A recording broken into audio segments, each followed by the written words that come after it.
ನಾನು ಹನುಮಂತ ಎಂಟರ್ಪ್ರೈಸಸ್ ಪರಮೇಶ್ ಅಂತ. ನಾನು ಒಂದು ಸ್ಮಾಲ್ ಅಂಗಡಿ ಮಾಡ್ಕೊಂಡಿದ್ದೀನಿ. ನಾನು ಸ್ಮಾಲ್ ಅಂಗಡಿ ಮಾಡ್ಕೊಂಡಾಗ ನಾನು ಇಲ್ಲಿವರೆಗೂ ತುಂಬಾ ಅಂಗಡಿಗಳಲ್ಲಿ ಬಿಸ್ನೆಸ್ ಮಾಡಿದ್ದೀನಿ.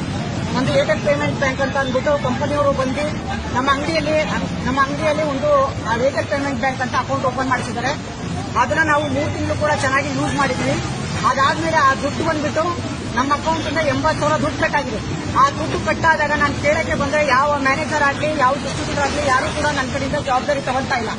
ನಾನು ಇಲ್ಲಿ ಬಂದು ಕೇಳಿದ್ರೆ ಒಳಗಡೆ ಹೋದ ತಕ್ಷಣ ನನ್ನ ಇನ್ನೊಂದು ಜಾಗಕ್ಕೆ ಯಾವುದೋ ರಿಟೇಲ್ ಅಂಗಡಿ ಒಳಗಡೆ ಕಳಿಸಿದ್ರು. ಅಲ್ಲೋಗಿ ಕೇಳಿದ್ರೆ ಅವ್ರು ಇದೇ ಆಫೀಸ್ ಸರ್ ಅಂತ ವಾಪಸ್ ಕಳಿಸಿದ್ರು. ಇಲ್ಲಿ ಒಳಗಡೆ ಬಂದ್ರೆ ನೀವು ವಿಡಿಯೋ ಮಾಡಬೇಡಿ, ನೀವು ನನ್ನೇನ್ ಕೇಳ್ತೀರಾ, ನೀವು ಹೋಗಿ ಡಿಸ್ಟ್ರಿಬ್ಯೂಟರ್ನ ಕೇಳ್ಕೊಳ್ಳಿ, ನೀವು ಮ್ಯಾನೇಜರ್ನ ಕೇಳ್ಕೊಳ್ಳಿ ಅಂತ ನಮ್ಗೆ ಇಲ್ಲಿ ಧಮಕಿ ಆಗ್ತಿದ್ದಾರೆ. ಒಳಗಡೆ ಕೂಡ ಯಾರು ಜವಾಬ್ದಾರಿ ಕೊಡ್ತಾ ಇಲ್ಲ. ನೀವು ಅದ್ ಮಾಡಬೇಡ, ಇದು ಮಾಡಬೇಡ, ವಿಡಿಯೋ ಮಾಡಬೇಡ ಅಂತ ನಮ್ಗೆ ಆಟ ಆಗ್ತದೆ.